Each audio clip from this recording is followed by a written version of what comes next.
जय माँ काली मित्रों, आपका मेरे चैनल माँ काली माँ दुर्गा शक्ति संवाद में स्वागत है। मित्रों, अगर आप मेरे चैनल पर नए हैं तो आप मेरे चैनल को सब्सक्राइब कीजिए, लाइक कीजिए, शेयर कीजिए और नोटिफिकेशन बेल को भी प्रेस कीजिए जिससे मेरी आने वाली वीडियोस का नोटिफिकेशन आपको मिल जाए। मित्रों, जैसा कि आप सभी जानते हैं, दिवाली का समय है और दिवाली का समय एक महत्वपूर्ण समय होता है जहाँ पर आप बहुत सी परेशानियों से छुटकारा पा सकते हैं। तो ऐसे में ही अगर आपके घर में किसी भी प्रकार की परेशानी है, जैसे कि आपके घर में धन नहीं रुकता है या आपके घर में बहुत ज़्यादा बीमारियाँ रहती हैं, आपका कोई काम नहीं बनता या आपके बच्चों की पढ़ाई तो पूरी हो चुकी है लेकिन उन्हें एक अच्छी जॉब नहीं मिलती, साथ ही विवाह आदि आपके घर में कोई भी नहीं होता है, कोई भी शुभ कार्य आपके घर में होने को तैयार ही नहीं है, तो ऐसी परिस्थिति में आप ये सोचते होंगे हम कौन सा उपाय करें कि हमारे कार्य सिद्ध हो जाएं। तो ऐसे समय में जो सबसे उत्तम समय है ये दिवाली का समय है, क्योंकि इन जो परेशानी आपके घर में चलती है, इन सभी परेशानियों की जो जड़ होती है वो हमारे पितृ होते हैं। यानी अगर आपके पितृ आपसे नाराज़ होते हैं तो ये सभी परेशानी आपके घर में वो पैदा कर देते हैं। तो इसी कारण से आपके घर में ये सब कुछ होता है, लेकिन ये जो परेशानी ऐसी होती हैं आप इनको चाह कर भी इनका हल नहीं निकाल पाते, यानी कोई रास्ता आपको नहीं मिलता है। तो ये जो रास्ता होता है ये आपके पितृ ही बंद कर देते हैं, वो आपका मार्ग बिल्कुल बंद कर देते हैं, जिस कारण से आप कोई भी कार्य नहीं कर पाते। तो ये समय है, आप अपने पितरों को प्रसन्न कीजिए, अपने कुल देवता कुल देवी को प्रसन्न कीजिए। तो आपको इसमें करना क्या होता है कि आपको, जैसे कुछ लोगों के यहाँ रीति रिवाज होते हैं, सभी लोगों के यहाँ अलग अलग रीति रिवाज होते हैं। जो पितरों को मनाया जाता है वो उनके अपने रीति रिवाजों से मनाया जाता है। तो जो रिवाज होते हैं उसमें दो बात आती हैं, एक छोटी दिवाली का समय होता है, एक बड़ी दिवाली का समय होता है। छोटी दिवाली का जो समय होता है वो पितरों की पूजा का होता है, और जो बड़ी दिवाली का समय होता है यानी जो अमावस को होती है उसमें लक्ष्मी गणेश जी की पूजा की जाती है। लेकिन कुछ लोग बड़ी दिवाली को ही अपने पितरों का पूजन करते हैं। लेकिन जैसा कि अगर आपके घर में जो भी परंपरा है आप उसी का अनुसरण कीजिए, उसमें कोई भी बदलाव ना करें। अगर आप बदलाव करते हैं तो आपको कहीं ना कहीं परेशानी उठानी पड़ती है। तो जो आपके घर में जो भी आपके यहाँ रीति है आपको उसी रीति से वो पूजन अपना करना है। लेकिन मैं आपको कुछ ऐसी बातें हैं जो विशेष बता देती हूँ, जैसा कि अगर आपके यहाँ कुल देवी कुल देवता है तो उनकी भी पूजा दिवाली पर जरूर की जाती है। तो जब आप अपने कुल देवी या कुल देवता को मनाने के लिए जाते हैं तो इस बात का आप विशेष रूप से ध्यान रखें कि आपको कोई भी सामान बाजार का नहीं लेके जाना है। जैसे कि आपको अगर भोग लेके जाना है तो आपका बाजार से कोई भी भोग नहीं लेके जाना है, क्योंकि लोग आजकल क्या करते हैं, आलस के कारण बाजार का सामान लेके जाते हैं। जैसे मार्केट का कुछ भी मिठाई ले जाएंगे या कुछ भी ले जाएंगे, मार्केट का ले जाएंगे, लेकिन आप ये बात नहीं जानते कि जो हमारी कुलदेवी होती है या कुलदेवता होते हैं या हमारे पितृ होते हैं, वो ये आशा करते हैं कि जो हमारे घर की बहू है, हमारी पुत्र वधू है या जो भी है, जो बहुएं घर की होती हैं, वो अपने हाथ से अपने घर के अन्न से बना हुआ भोजन हमारे लिए लेकर आएँ और उसको ग्रहण करके वो बहुत ज़्यादा प्रसन्न होते हैं। तो आप कोशिश ये कीजिए, आप जो भी लेकर जाएं अपने घर का बना हुआ हो। आप हलवा पूरी भी बना सकते हैं, आप चूरमा भी बना सकते हैं, आप गेहूं के लड्डू भी बना सकते हैं। मतलब आपको जो भी बनाना है मीठा अपने घर का ही बनाना है, आपको बाजार का बिल्कुल नहीं लेके जाना है।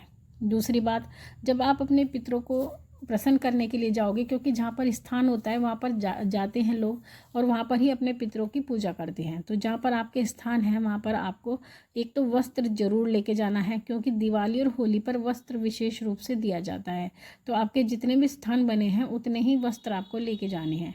जैसे कि आपके 3 स्थान बने हैं तो 3 ही वस्त्र आपको लेके जाने हैं। आप कुर्ता पजामा भी ले जा सकते हैं, पैंट शर्ट भी ले जा सकते हैं। साथ में अगर कुर्ता पजामा ले जाते हैं तो गमछा जरूर लेके जाइए, जनेऊ जरूर लेकर जाइए। साथ ही यथाशक्ति आपको दक्षिणा देनी होती है, तो ये आपको लेकर जाना है। और जैसे कि आप जानते हैं आपके घर में रीति रिवाज है, तो कुछ ये जो पितरों का सामान होता है जो आप लेकर जाते हो, वो ऐसा कुछ रिवाज होता है, बहुत घरों में होता है ये रिवाज कि वो सामान बेटियों को दिया जाता है। यानी जो घर के जमाता होते हैं, जमाई होते हैं, उनको ये सामान दिया जाता है। कहते हैं कि जो ध्यानी होते हैं उनको ये सामान दिया जाता है। तो अगर आप ये कार्य करते हैं तो आपको इस बात का विशेष ध्यान रखना होगा कि अगर आपके घर में ये परंपरा चली आ रही है तो आपको अगर अपने जमाता को यानी जमाई को ये सामान देना है, तो अगर वो शराब का सेवन करते हैं या अंडे मीट का सेवन करते हैं तो ये सामान उनको बिल्कुल ना दें। क्योंकि ये पितरों का सामान है। ये कार्य बहुत शुद्धता का होता है, अशुद्धि का इसमें कोई भी स्थान नहीं होता। और पितृ जो हैं शुद्ध रूप में चलते हैं, वो किसी भी प्रकार की तामसिकता को बर्दाश्त नहीं करते हैं। अगर आप ऐसा करते हैं तो आप भूल करते हैं। तो अगर आपके जमातक किसी भी प्रकार का इस तरह का अभक्ष्य भोजन नहीं करते हैं तभी आप उनको ये सामान दें, अन्यथा ये सामान आप पंडित जी को भी दे सकते हैं। ऐसा ज़रूरी नहीं होता कि जमाई को ही दिया जाए, क्योंकि मित्रों आप काम तो करते हो लेकिन उनमें कहीं ना कहीं त्रुटियां होती हैं और इसी त्रुटि के कारण आप उनका पूर्ण फल बिल्कुल भी प्राप्त नहीं कर पाते। तो ये विशेष बात है, आप इसका बिल्कुल ध्यान रखिएगा। साथ ही अपने कुल देवी को तो आपको गेहूं का चूरमा जरूर लगाना चाहिए। गेहूं का बना हुआ जो चूरमा होता है, यानी पराठों से बनाया जाता है, रोटी से भी बनाया जाता है, तो वो चूरमा आपको जरूर लगाना चाहिए, क्योंकि कुल देवी उसको ग्रहण करके बहुत खुश होती है। तो ये कुछ ऐसी जानकारी थी जो मैंने आपको बताई है। साथ ही आप जैसा कि जानते हैं जिनको अपने कुल देवी कुल देवता का पता नहीं है, क्योंकि बहुत लोग ऐसे हैं जिनको ज्ञान नहीं है, ज्ञान ना होने के कारण भी आप अपने कुल देवी कुल देवता की पूजा कर सकते हैं। अगर आपको ध्यान नहीं है, नाम से नहीं जानते आप, तो आप ये कह सकते हैं कि हमारे कुल के देवता और हमारे कुल की देवी। तो जो आपके कुल के देवता और देवी होंगे वो उस भोग को स्वयं ही ग्रहण कर लेंगे, भले ही आपको उनका नाम ज्ञात ना हो। और पितृ तो सभी के होते हैं, ऐसा संसार में कोई व्यक्ति नहीं है जिसके पितृ ना हो, क्योंकि ऐसा भी प्रश्न बच्चे पूछते हैं कि हमारे पितृ नहीं हैं, लेकिन ऐसा नहीं होता, पितृ सभी के होते हैं, क्योंकि बिना माँ बाप के इस संसार में कोई व्यक्ति आ नहीं सकता। तो पितृ सभी के होते हैं। तो आपको ये बातें हैं कुछ विशेष जिनका आपको ध्यान रखना है और अपने पितरों को प्रसन्न करना है। और उसके बाद में साथ ही मैंने 2 वीडियो और अपलोड की हैं जिसका आप लगातार उपाय करते रहें। एक तो रविवार का उपाय है और साथ ही एक अमावस्या का उपाय है।